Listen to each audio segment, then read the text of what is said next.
We were talking about Playhouse 90 now, and you did, I think, 5 90-minute shows for them.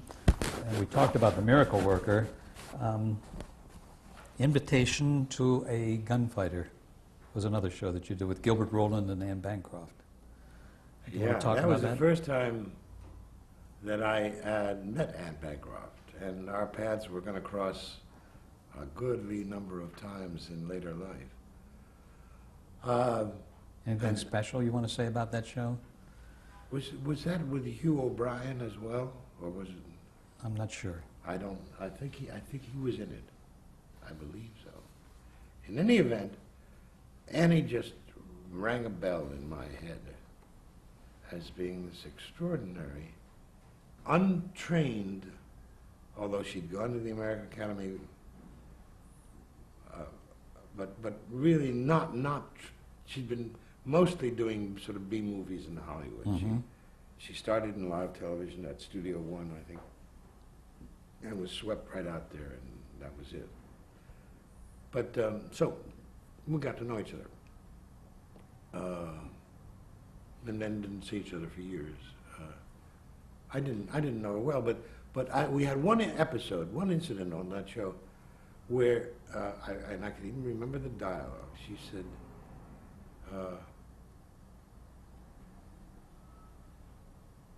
something like, "Come over here where I am." And the other actor was a distance away, and she said, "I can't say that to him if he's over there." And I said, "Why not?" And she said, well, he's over there and I'm over here. How can I say to him, come over here where I am? And I said, well, maybe it has another meaning, you know? And this thing happened in her eyes. I could just see it. She suddenly said, oh, yeah. I'm not talking about physically coming over here where I am. I'm talking about join me. I got it. And I think it was a revelation for Annie.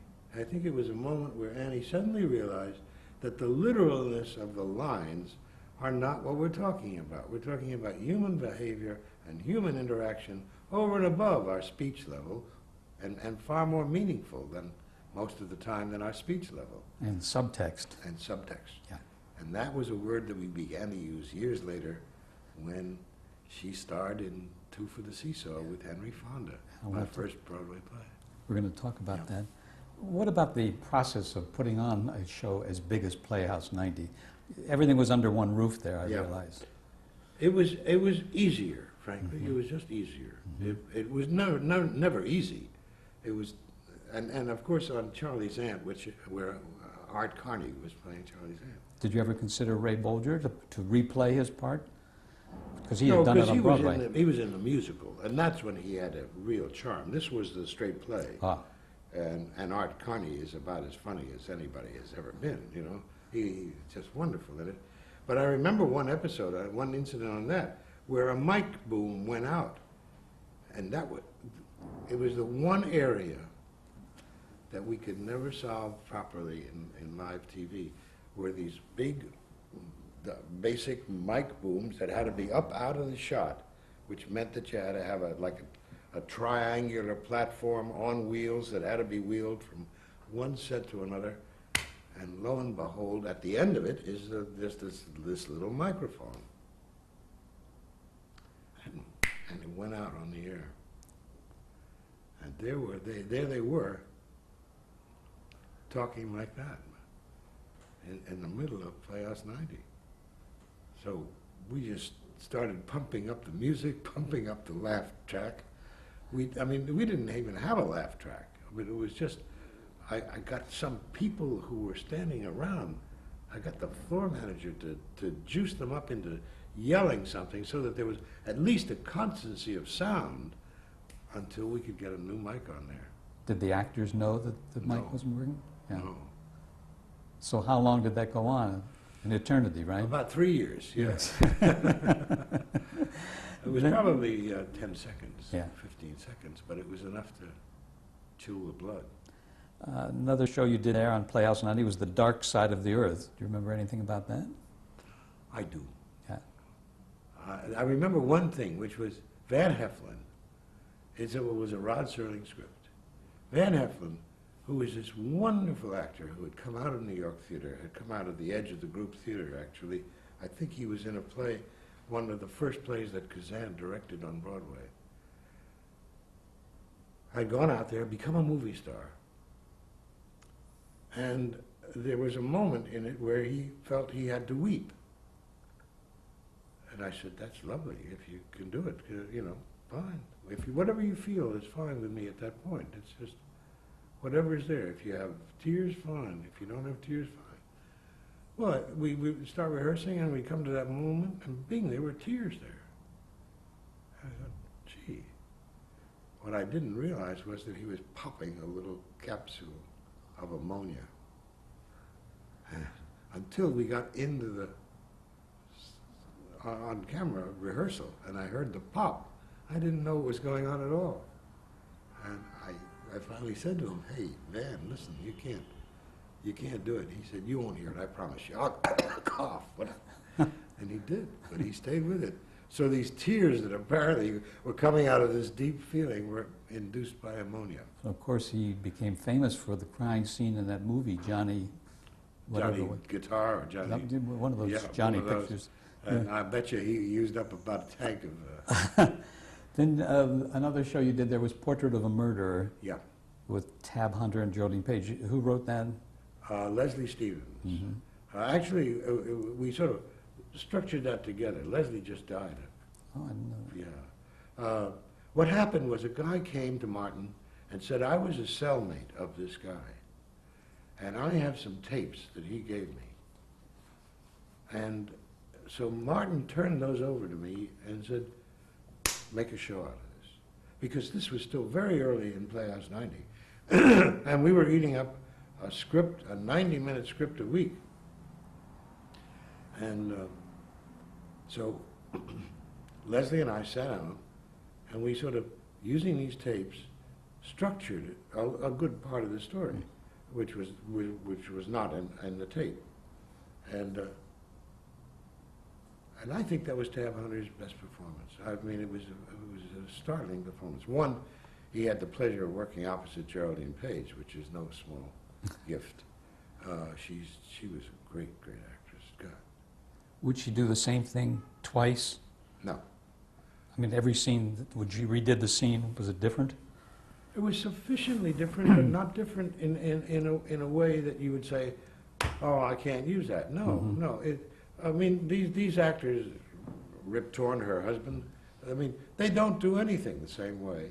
They live in the moment. That's our expression, which you'll hear again and again at the Actors Studio. You're in the moment, which means what is there at present is what you use. You don't go back and imitate a piece of your own behavior of the past in order to satisfy that moment. You do what is there, and what is there is going to be all right. I promise you. I promise you, and it's true, and that's what we teach at the studio And that came out, of course, in the rehearsals. constantly. And Tab Hunter was seeing it really for the first time, and it liberated him from this sort of rather rigid, pretty boy thing. He thought, and lo and behold, on the air, he played a serial killer after having killed this woman who had sort of been kind to him with a ball-peen hammer. That was the method that this actual murderer used. He then had a scene where he ran down and out of her house through the basement. And we had there, as a piece of dressing, a basket with some freshly ironed laundry in it. And on the air, it hadn't happened before, he tripped and hit the basket and knocked the laundry out and stopped and meticulously put it back. And it was a piece of inspiration, absolute inspiration, that I would never have dreamed of being able to give him as an idea, that he was so into it, he thought that he just did that and then took off again in flight. Well, that's the kind of that. If there's a legacy out of live television, it's that. It was that we could see a body of behavior that we don't see now in television, and we certainly don't see it in films. Too bad. We don't see any behavior in films. Yes. Did you continue with Fred Coe at this point? We talked about The Miracle Worker. He was the producer of that. Not the first time. Oh, he wasn't? No. Okay. No. When it was the movie, and we'll get to that. Yeah, we're about to get to that. Okay. But meantime, you had lost contact with him, or did you keep up contact with him? No, I kept in contact with him because he had asked me to do this film that he had signed to do for Warner Brothers. The Left-Handed Gun. Excuse me. Yeah. That's all right. Yeah. The Left-Handed Gun with Paul Newman. How did that picture come about? Well, it had been done as a show on Philco by Bob Mulligan, based on a script by Gore Vidal. Why did he ask you to direct it and not Bob Mulligan? Well, because what was done on Philco was not exactly what we wanted as the film. Not by a long shot. Mm-hmm. Not exactly, but not by a long shot. Also, Fred and I, by this point, were, I don't know, getting even more friendly. You know, we began to know each other better. Our families knew each other.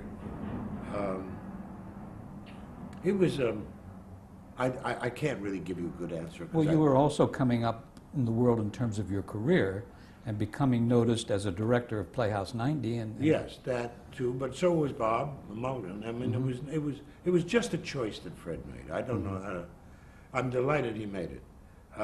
So I had my chance to do my first movie, which was done at Warner Brothers.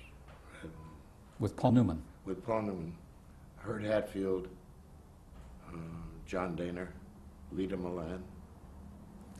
Do you recall, I always am amused by the directors who talk about New York actors who come out to do Westerns, and they all say they can ride a horse and don't. Did you have any experiences with something like that? Only with myself. I can't ride a horse. And they managed to put me up on one at one point. Not on that picture, but on Little Big Man. And I managed to bust open the skin of my bottom on this. How did you, what was your approach to the film version of Left-Handed Gun that was different from Oh, it was totally TV? different. It was totally different. One, Gore wasn't available. And there was, the thing that was done on television was just a tiny little episode. And we developed really quite a different story, Leslie and I. We really wrote a new movie. And then, to the chagrin of this Hollywood film crew, I did something that I thought was perfectly reasonable, but they thought it was insane, which was to do a sort of flash forward, you know? They knew about flashbacks, but there's a scene where, in a room, where one of the friends of Paul Newman is bathing in a hot tub, and there's steam on the window, but they're talking about getting some revenge, and Paul goes to the window, which is all steamed over, and he says, "They're coming from here, and we're going to be here, and then they're going to move over to here." And as he's doing that, I slowly brought through the image of the actual thing coming forward. And there was great chagrin at Warner Brothers. What the hell was this, you know? Nobody liked this idea at all, except that it blew the French movie makers of the Nouvelle Vague apart. They just thought that was wonderful. And it helped tell the story. Told the story perfectly. Yeah. Told the story with the economy that we had all learned in television. How free were you with your direction of that film? Did Warner executives have any kind of an influence after seeing yeah. dailies? Yeah, they would, but they were about the dumbest memos you've ever read. We won't name names then. We won't name names, but I would shoot a scene, and I would shoot all the masters and coverage, and I'd get a memo saying, "Why aren't you using close-ups?" And of course, the next day I would go in and cover all the tight stuff, and the memo would say, "Too many close-ups," from the same guy 24 hours later. And this was head of production at Warner Brothers Pictures. Didn't have a clue about how a movie is made. Not a clue. Had you any ideas or experience of your own with the Western genre at that point? No, My experience with the West was confined to Columbia, South Carolina, but that was, and the guys I was in the Army with. I mean, particularly in that group, because a lot of them were real country boys. You know. Compare directing for film, your first film, with what you did in television. Well, it was so simple to be working with one camera and one lens. And I thought, this is a snap. So I went around, actually, before we started shooting, with little flat Dixie cups, and I nailed them in the ground and put down the lens knot, 35 from here. With that, well, the cameraman was so furious at that.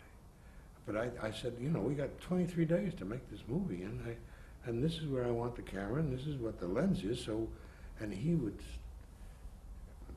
just stand there, practicing his golf shots. Okay, give him what he wants, That was it. And because you laid it out just as you had in live TV. Television, yeah. Exactly. I thought, we got to be fast here. I'm not going to stand around. I don't know how you make a movie, but I know I can't stand around and get a movie made in 23 days. So did you find that you didn't make very many takes? Very few, fortunately. Fortunately, very, very few, because just as we were finishing the movie, a man came up to me and said, hello, I'm blank, blank, blank. I'm the most creative editor in Hollywood, and I happen to be the one who's going to edit your movie. And I thought, oh, that's nice, we're going to work together. And he said, no, we're not going to work together. I'm going to edit your movie. My jaw fell. What a shock. It was an absolute shock. I thought, how can somebody else edit what, because essentially what we had been doing all through live television was editing. We were editing on the air. I mean, I'd like to see any of these fancy editors try that. But that was it. I finished the last shot. My parking space was painted over, and I was off the lot. And I thought, the hell with this. Movies are not for me. What about the union? Didn't they have a ruling for first cut? No, not in those days. Oh. Not in those days. That came about later. So I said, to hell with this. Now, let's go back to my friend Bill Gibson of the Needing Some Money.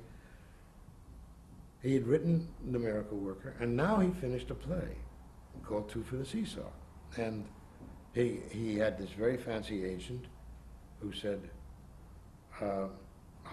everybody on Broadway is going to want to produce this play. Well, she sent it to one producer after another, after another. Every one of them turned it down. And we were all amazed. And finally, Bill said to me something like, well, what the hell do we do now? And I said, I think we give it to Fred Coe. And I sent it, I gave it to Fred over a weekend. He was going to Bucks County. Came back on Monday and said, we're doing this play. And he sent off a telegram to Henry Fonda down on the Riviera. It was, I mean, either one of his honeymoons or one of his divorces, I don't know which. And we sent him the script, and he wired back saying, I'm yours. Now we start looking for the young lady. And lo and behold, Anne Bancroft comes back into our lives. That was, I just want to set the year, that was 1958. No. No? 57. 57, okay. 57. We did that, and while we were on the road with Two for the Seesaw, struggling to get that play into shape, Bill Gibson, who was now just knocked out by Anne Bancroft, just thought she was the best actress in the world, said to me, I think I'm going to make The Miracle Worker into a play. And I said, oh, Bill, you're crazy. And much more than that, I said. Yes. Out of your mind. And no, he said, I think so. We'll see. Well, we came in with Seesaw. It was a big hit. Anne Bancroft became a star overnight. And it was a two-character drama. Two-character drama. Henry Fonda and Anne Bancroft. Bill went back up to Stockbridge, which is where we both lived part of the time. He lives all the time. And a few months later, I got a play script of The Miracle Worker. So Annie played on Broadway for about a year in Seesaw, and then was replaced by Lee Grant, And we started rehearsing The Miracle Worker. Did Henry Fonda stay in the play? No, Henry Fonda didn't like that part. He thought it was, that somehow we had led him astray by having such a great response from the woman, and that the man was not as strong a part as the woman. So Because he she got all the reviews, didn't she? yes, he left after 6 months. Mm-hmm. But we had then Dana Andrews came in, Mm-hmm. and a number of movie stars played it from then on. I just need to touch on 1960 when, with Fred Coe and Tad Moselle, you served as advisors to John F. Kennedy for his campaign. Do you remember that? I certainly do. Memorable, right? With Tad Moselle? His name was mentioned. Any rate, let's talk about Fred and you What I remember and John is- Kennedy. was that we were asked by Chuck Spaulding, who was a friend of John Kennedy's, to make a suggestion about, because they were going to have this series of debates, Kennedy and Nixon, 4 debates. Mhm. Each one at that point said, well, what do we do? And I mean, so they each got an advertising agency to represent them. Then they were trying to lay out the ground rules, the television ground rules of how to work. They finally decided that they would all work, each candidate would have the same amount of time on a given subject, and the same kind of lens, and the same position, okay? So I think this was at Sardi's, that Fred and I and Chuck Spaulding sat down, and it took Fred and me about 1 minute to say, close-up. Close-ups. Close-ups are going to do it. I mean, John Kennedy is terrific looking. Nixon, with those moving eyes, is going to send a message. I mean, and it was just pure native television. Yeah, and that's essentially what we did. And we went on doing it right through the third one was done right down the street here at ABC. Do you remember whose idea it was for the close-ups, or did both of you kind of come to it I think it simultaneously? was just like a knee-jerk response Yeah. from us. I mean, Sure. you know, there was no mystery to it.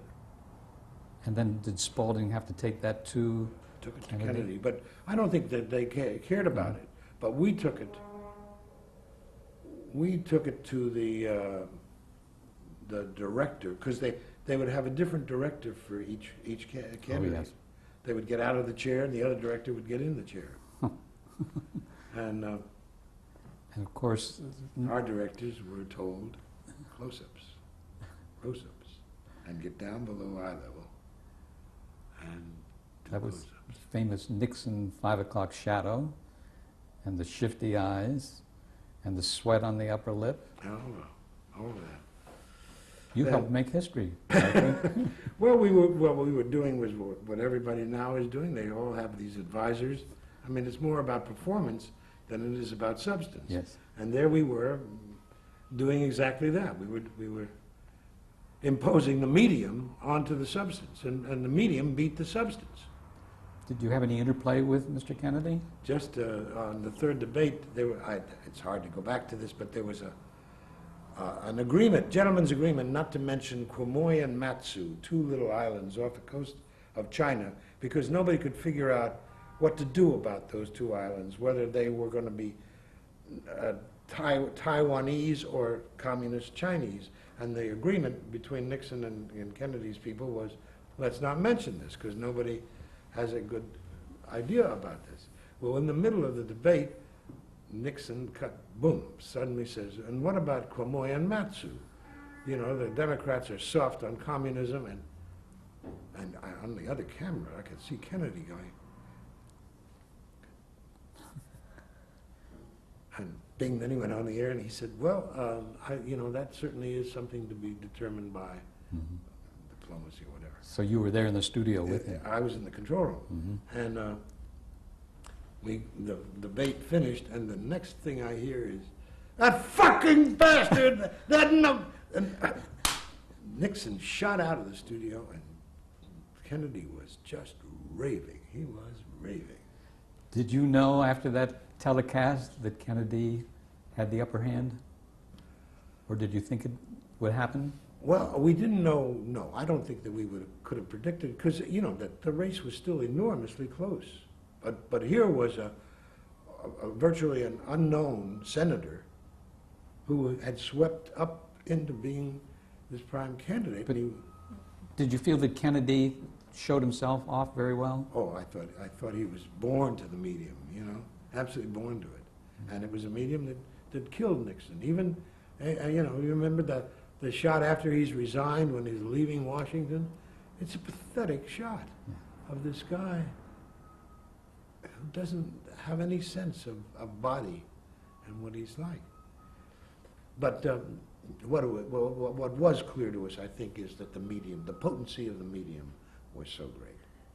Did you ever have any subsequent contact with Kennedy? Yeah, I did. Not with John Kennedy. No. But with Bobby. When Bobby decided to run, John Frankenheimer did the first part of his campaign up through Indiana with the Wabash Cannonball, and Dick Goodwin asked me to do the other part, and I went down to Washington and did a radio spot with Bobby, and then he said, I'm going to California to see that out, and that was the end of it. That same year, in 1960, you directed a Broadway play called All the Way Home. Let's talk about that for a brief moment, if we can. Yeah, that was a play adapted from the James A.G. novel. Not even a novel. It's almost an autobiographical novel. Tad Moselle did the adaptation. Tad Moselle wrote it. I mean, it was really more than an adaptation. It was a genuine piece of creativity. And we had quite a cast. Colleen Dewhurst and Lillian Gish, Arthur Hill. Well, I can't go on, but Aline McMahon. Anyway, it won the Pulitzer Prize. Yes. That was a period when I had a very hot hand on Broadway. I'd come away from this experience at Warner Brothers, and I'd said, to hell with movies. I came back and I did Seesaw. I did The Miracle Worker. I did An Evening with Nichols and May. I did Lillian Hellman's Toys in the Attic, and then All the Way Home. So I had 5 hits running on Broadway at once. It was a pretty extraordinary, heady period.